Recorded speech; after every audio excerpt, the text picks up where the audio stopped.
Hi guys, and welcome to the Batch Lady, where today I want to show you how to batch tea, your morning cup of tea. You can make these well in advance. You can make a month's worth of tea in advance so that every morning when you wake up you save a great amount of time by just microwaving your morning tea. Okay, what you want to do is you want to get a teapot and make some tea, a big large teapot.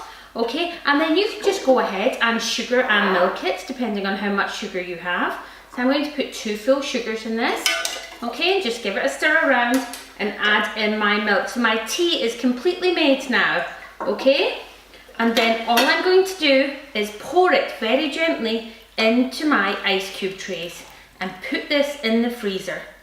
Okay, so you're just going to pour it in very gently and it's going to go in the freezer.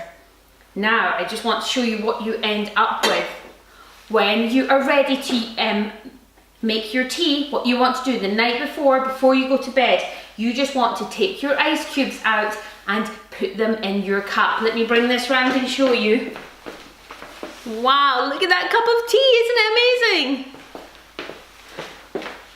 Okay, you want to leave this on the counter overnight and just let it defrost. In the morning, it'll look like a whole normal cup of tea, and you just want to microwave this until it's warm and ready to drink, and you've saved lots of time every morning. I hope you enjoyed this Batch Lady program and all about saving time. Thanks, bye. Oh, and April Fools, please don't batch your tea, it's disgusting.